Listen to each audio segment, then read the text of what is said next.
O Senhor esteja convosco. Proclamação do Evangelho de Jesus Cristo, segundo João. Naquele tempo, disse Jesus a Nicodemos: do mesmo modo, como Moisés levantou a serpente no deserto, assim é necessário que o Filho do Homem seja levantado, para que todos os que nele crerem tenham a vida eterna. Pois Deus amou tanto o mundo, que deu o seu Filho unigênito, para que não morra todo o que nele crer, mas tenha a vida eterna. De fato, Deus não enviou o seu Filho ao mundo para condenar o mundo, mas para que o mundo seja salvo por ele. Quem nele crê não é condenado, mas quem não crê já está condenado, porque não acreditou no nome do Filho unigênito.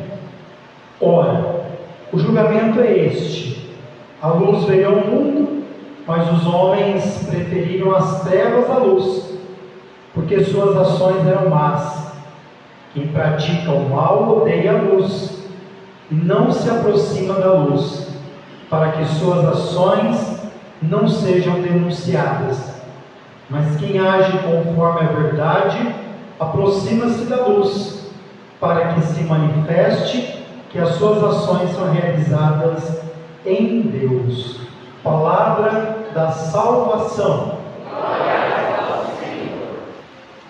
Irmãos e irmãs, chegamos ao quarto domingo do Advento, domingo laetário, que nós nos alegremos com aquilo que cada um se propôs em fazer nesse tempo da Quaresma, seja intensificar a vida de oração, algum jejum, alguma penitência, caridade, para que tudo isso nos leve para a Páscoa do Senhor. Vamos olhar hoje, para entendermos as leituras, o que Paulo fala na segunda leitura de hoje, que é a carta aos Efésios. Se você quiser acompanhar, versículo 8 da segunda leitura. Talvez aqui estaria para nós a catequese da nossa fé.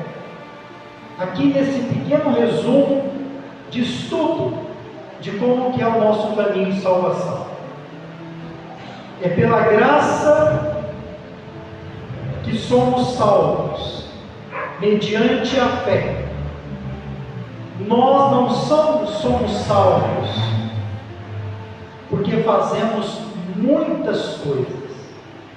Nós não somos salvos pelo número de terços que nós rezamos,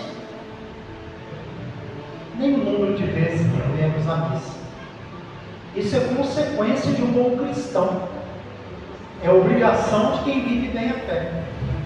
Mas a salvação, ela não é contabilista, ou como tem uma linha protestante que trabalha com: se eu faço isso, Deus tem a obrigação de me dar isso. Nós não pensamos assim. Nós somos salvos pela graça. É graça de Deus a nossa salvação. O esforço que cada um faz, isso também é uma consequência e obrigação.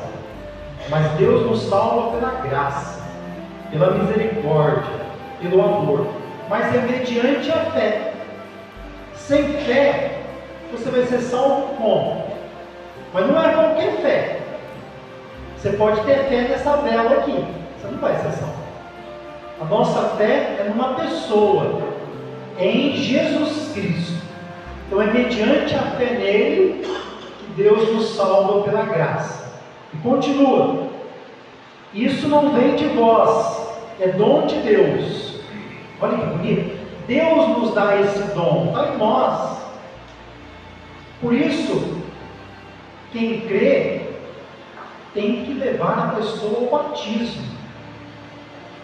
O batismo é o caminho para a nossa fé. Então, quem não batiza vai prestar conta depois a Deus, principalmente os pais que não batizam pequeno. Ah, hoje já está grande, não foi batizado. Aí tem que fazer a catequese e fica reclamando. Nossa, mas tem que fazer essa preparação? Claro.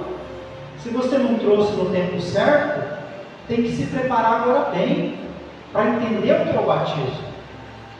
Para entender que batizar não é só vir aqui e derramar água, é dar continuidade na vida dessa criança, ajudando-a a se encontrar com Jesus, a crescer na fé, a vir na missa.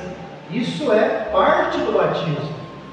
Então está dizendo aqui que isso é dom de Deus. Deus colocou esse dom em nós quando nós somos batizados. É igual uma flor, se ela não é regada, morre. O dom Deus nos deu. Se não é cultivado, o que vai poder acontecer? E continua mais um pouquinho.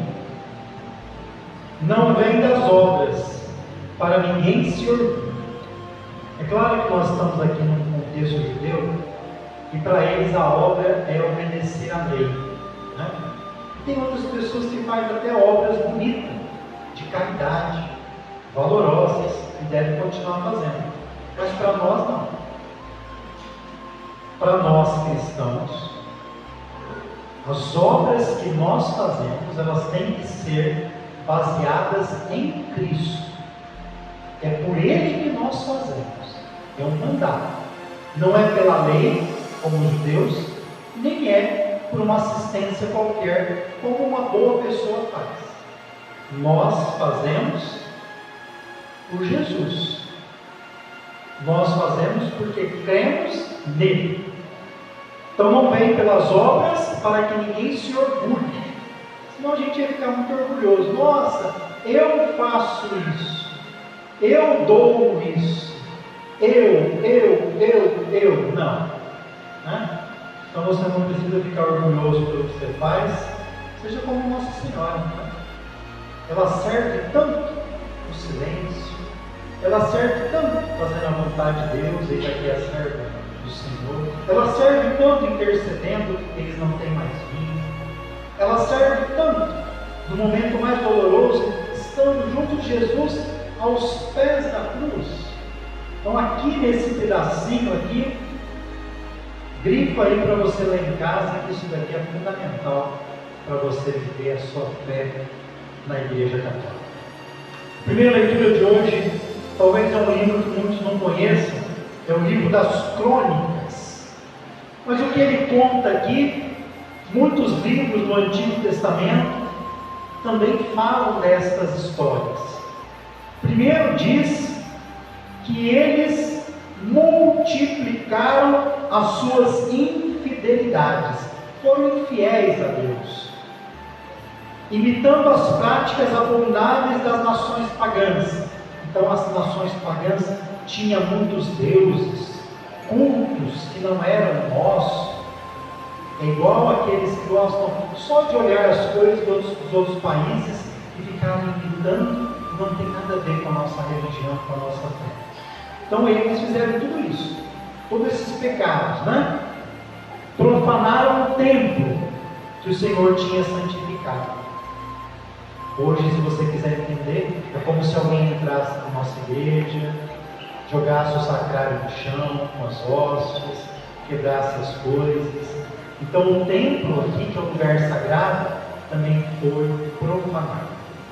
Ou seja, nós estamos falando na época que Nabucodonosor, o rei da Babilônia, invadiu a cidade de Jerusalém, destruiu, matou muita gente e levou o povo como escravo.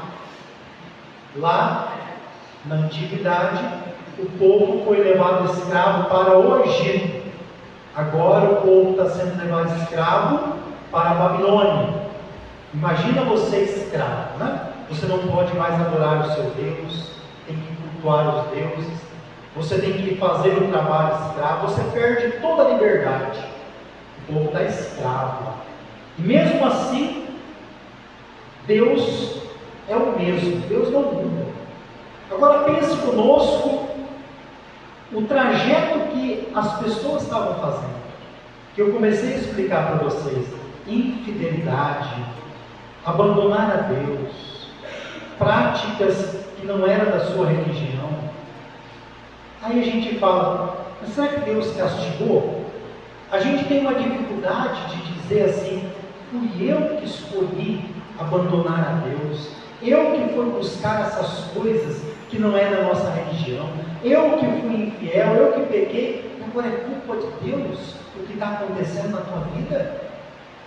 As coisas acontecem também na nossa vida por consequência do que nós fazemos. A gente tem que reconhecer, é outra coisa, não que Deus castiga, reconhecer que mesmo você fazendo todas essas árvores, todos esses erros, Deus não muda. Não tem coisa melhor do que isso. Nós mudamos, quebramos a aliança, Ele não muda. Ele continua te buscando, continua te amando, não pecado, continua dando chance para você, continua estendendo a mão. A mudança, quaresma, conversão depende de nós. Ele não muda. Nele não tem como entrar o mal, a morte. Ele não muda. A essência de Deus é a mesma. Ele é bom, Ele é justo, Ele é misericordioso, Ele é amoroso. E a história é tão bonita que Deus usa de situações para chegar até nós. Agora esse lugar é invadido por um outro rei, o rei da Pérsia, chamado Ciro. E esse rei, ao invadir aquele lugar, ele liberta, deixa o povo judeu voltar para a sua terra, reconstruir o seu templo, viver a sua religião.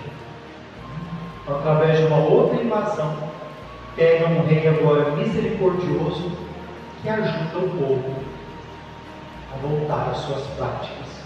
E terminando então o evangelho de hoje, é um encontro. Eu acho que você lembra do Nicodemos, né? É aquele que foi se encontrar com Jesus de noite. Porque nós estamos falando de fé, ele é uma pessoa boa, mas ainda não tem coragem de chegar assim para todo mundo e falar assim: eu acredito nesse Jesus. Ele não tem coragem, mas ele está começando a crescer na fé, porque ele faz parte dos fariseus. Ele é um chefe fariseu, sinédrio, mas ele admira Jesus, por isso vai encontrar ele de noite. Para ninguém ver, não sei se sua fé é assim. E aí então Jesus tenta explicar para ele assim, já explicou uma vez que nós temos que nascer de novo, né? Agora diz assim: como Moisés levantou a serpente no deserto. Você está lembrando, né? O povo no deserto era um povo que fazia o quê? Murmurar, língua. Na murmuração foi enviado serpentes que picavam o povo que murmurava. E aí muita gente morreu pela picada da serpente. O símbolo da medicina também é esse, né? E aí então, o povo morrendo, pediram a intercessão de Moisés. Deus fala para Moisés fazer uma serpente de bronze, para quem fosse picado, ao olhar para a serpente de bronze que Moisés faz por Deus, eles eram curados. Do mesmo modo que Moisés ergueu a serpente, o Filho do Homem deve ser levantado na cruz. Ou seja, muito maior do que a serpente de Moisés. O Filho do Homem que é levantado na cruz é para curar os nossos pecados. E não é para dar qualquer cura, é para nos salvar para a vida eterna. Por isso, quem crer nele será salvo. Quem não crer já é condenado. Então, crer em Jesus, ele foi levantado na cruz por nós, por amor a nós. para curar os nossos pecados.